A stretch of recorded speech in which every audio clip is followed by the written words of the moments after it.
दोस्तों फिर से आपका स्वागत है मेरे YouTube चैनल पर। आज हम जानेंगे गरुड़ देव के 5 रहस्य के बारे में जो आपको हैरान कर देंगे। तो चलिए जानते हैं। गरुड़ भगवान के बारे में सभी जानते होंगे। यह भगवान विष्णु का वाहन है। भगवान गरुड़ को विनायक, गरुत्मत, तार्क्ष्य, वैंतेय, नागांतक, विष्णुर्थ, खगेश्वर, सुपर्ण और पन्नगाशन नाम से भी जाना जाता है। गरुड़ हिंदू धर्म के साथ ही बौद्ध धर्म में भी महत्वपूर्ण पक्षी माना गया है। बौद्ध ग्रंथों के अनुसार गरुड़ को सुपर्ण, अच्छे पंख वाला कहा गया है। जातक कथाओं में भी गरुड़ के बारे में कई कहानियां हैं। माना जाता है कि गरुड़ की एक ऐसी प्रजाति थी जो बुद्धिमान मानी जाती थी और उसका काम संदेश और व्यक्तियों को इधर से उधर ले जाना होता था। कहते हैं कि यह इतना विशालकाय पक्षी होता था जो कि अपनी चोंच से हाथी को उठाकर उड़ जाता था। गरुड़ जैसे ही 2 पक्षी रामायण काल में भी थे जिन्हें जटायु और संपाति कहा जाता था। ये दोनों भी दंडकारण्य क्षेत्र में रहते विचरण करते रहते थे। इनके लिए दूरियों का कोई महत्व नहीं था। स्थानीय मान्यता के मुताबिक दंडकारण्य के आकाश में ही रावण और जटायु का युद्ध हुआ था और जटायु के कुछ अंग दंडकारण्य में आ गिरे थे, इसलिए यहाँ एक मंदिर है। पक्षियों में गरुड़ को सबसे श्रेष्ठ माना गया है। यह समझदार और बुद्धिमान होने के साथ साथ तेज गति से उड़ने की क्षमता रखता है। गिद्ध और गरुड़ में फर्क होता है। संपूर्ण भारत में गरुड़ का ज्यादा प्रचार और प्रसार किस लिए है, यह जानना जरूरी है। गरुड़ के बारे में पुराणों में अनेक कथाएं मिलती है। रामायण में तो गरुड़ का सबसे महत्वपूर्ण पाठ है। आखिरकार भगवान विष्णु के वाहन गरुड़ का क्या रहस्य है? क्यों हिंदू में उनको विशेष महत्व दिया जाता है? क्या है उनके जन्म का रहस्य और कैसे वह एक पक्षी से भगवान बन गए? पक्षी तीर्थ चेन्नई से 60 किलोमीटर दूर एक तीर्थस्थल है जिसे पक्षी तीर्थ कहा जाता है। यह तीर्थस्थल वेदगिरी पर्वत के ऊपर है। कई सदियों से दोपहर के वक्त गरुड़ का जोड़ा सुदूर आकाश से उतर आता है और फिर मंदिर के पुजारी द्वारा दिए गए खाद्यान्न को ग्रहण करके आकाश में लौट जाता है। सैकड़ों लोग उनका दर्शन करने के लिए वहां पहले से ही उपस्थित रहते हैं। वहां के पुजारी के मुताबिक सतयुग में ब्रह्मा के 8 मानस पुत्र शिव के शाप से गरुड़ बन गए थे। उनमें से 2 सतयुग के अंत में, 2 त्रेता के अंत में, 2 द्वापर के अंत में शाप से मुक्त हो चुके हैं। कहा जाता है कि अब जो 2 बचे हैं वे कलयुग के अंत में मुक्त होंगे। गरुड़ है देव पक्षी। गरुड़ का जन्म सतयुग में हुआ था, लेकिन वे त्रेता और द्वापर में भी देखे गए थे। दक्ष प्रजापति की विनिता नामक कन्या का विवाह कश्यप ऋषि के साथ हुआ। विनिता ने प्रसव के दौरान 2 अंडे दिए। एक से अरुण का और दूसरे से गरुड़ का जन्म हुआ। अरुण तो सूर्य के रथ के सारथी बन गए तो गरुड़ ने भगवान विष्णु का वाहन होना स्वीकार किया। संपाति और जटायु इन्हीं अरुण के पुत्र थे। बचपन में संपाति और जटायु ने सूर्य मंडल को स्पर्श करने के उद्देश्य से लंबी उड़ान भरी। सूर्य के असह्य तेज से व्याकुल होकर जटायु तो बीच से लौट आए, किंतु संपाति उड़ते ही गए। सूर्य के निकट पहुंचने पर सूर्य के ताप से संपाति के पंख जल गए और वे समुद्र तट पर गिरकर चेतना शून्य हो गए। चंद्रमा नामक मुनि ने उन पर दया करके उनका उपचार किया और त्रेता में श्री सीता जी की खोज करने वाले वानरों के दर्शन से पुनः उनके पंख जमने का आशीर्वाद दिया। सतयुग में देवताओं से युद्ध। पुराणों में भगवान गरुड़ के पराक्रम के बारे में कई कथाओं का वर्णन मिलता है। कहते हैं कि उन्होंने देवताओं से युद्ध करके उनसे अमृत कलश छीन लिया था। दरअसल ऋषि कश्यप की कई पत्नियां थीं, जिनमें से 2 वनिता और कद्रु थी।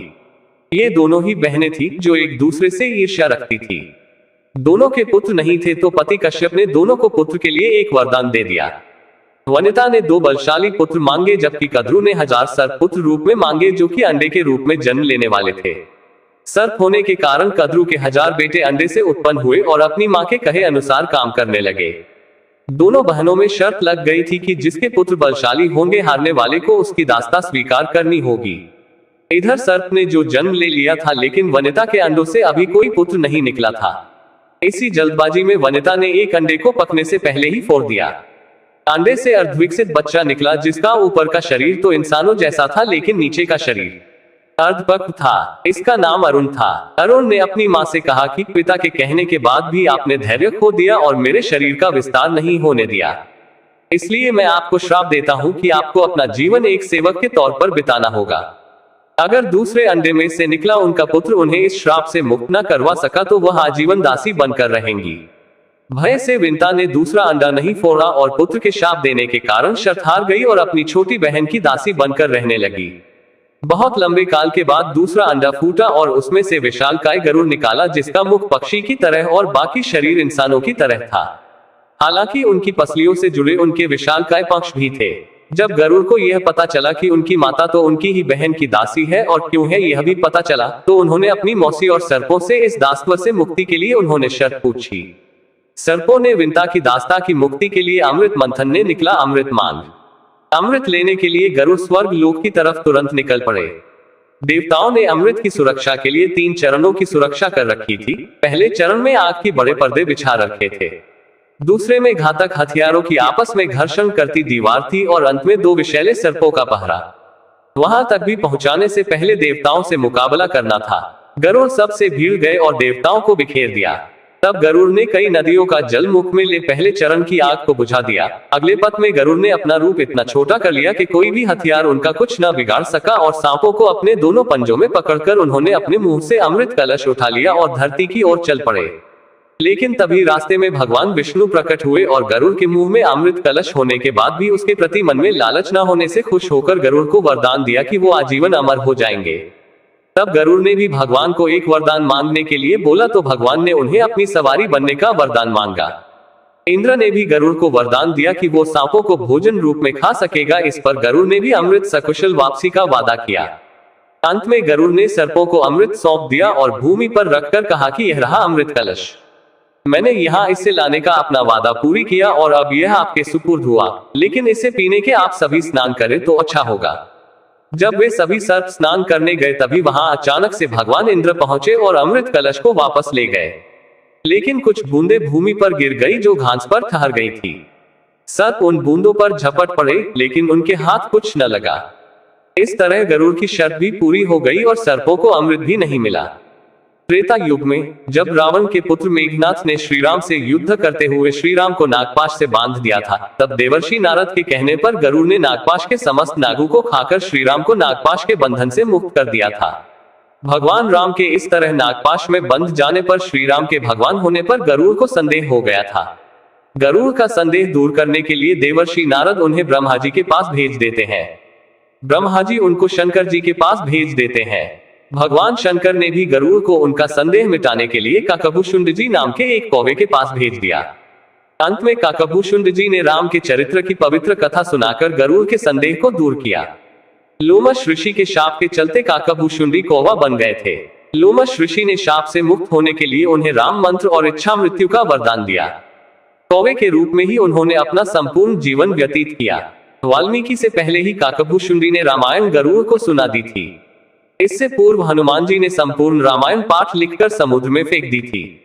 वाल्मीकि श्री राम के समकालीन थे और उन्होंने रामायण तब लिखी जब रावण वध के बाद राम का राज्याभिषेक हो चुका था। हनुमान जी ने तोड़ दिया था गरुड़ का अभिमान। भगवान श्री कृष्ण को विष्णु का अवतार माना जाता है। विष्णु ने ही राम के रूप में अवतार लिया और विष्णु ने ही श्री कृष्ण के रूप में। श्री कृष्ण की 8 पत्नियां थी, रुक्मणी, जाम्बवंती, सत्यभामा, कलिंदी, मित्रविंदा, सत्या, भद्रा और लक्ष्मणा।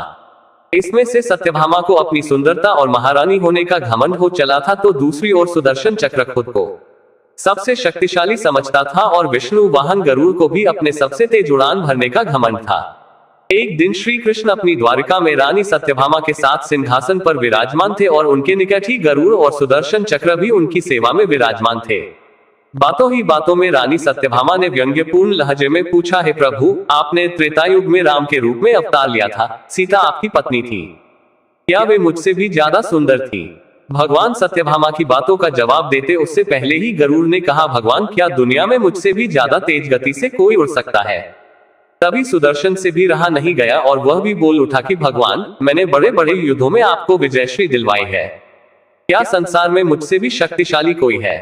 द्वारकाधीश समझ गए कि तीनों में अभिमान आ गया है। भगवान मंद मंद मुस्कुराने लगे और सोचने लगे कि इनका अहंकार कैसे नष्ट किया जाए।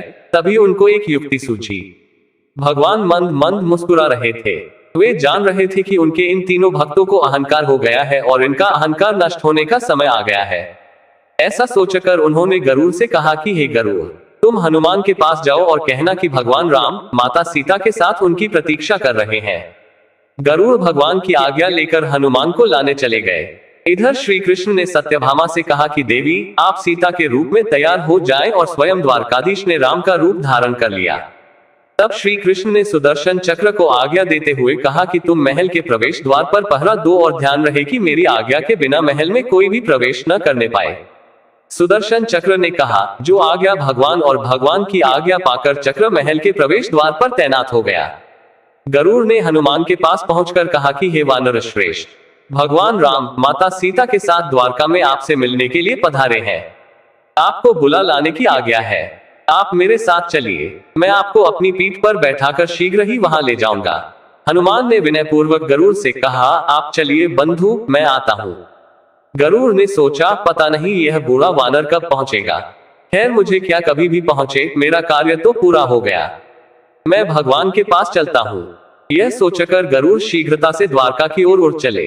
लेकिन यह क्या, महल में पहुंचकर गरुड़ देखते हैं कि हनुमान तो उनसे पहले ही महल में प्रभु के सामने बैठे हैं। गरुड़ का सिर लज्जा से झुक गया। तभी श्री राम के रूप में श्री कृष्ण ने हनुमान से कहा कि पवन पुत्र, तुम बिना आज्ञा के महल में कैसे प्रवेश कर गए?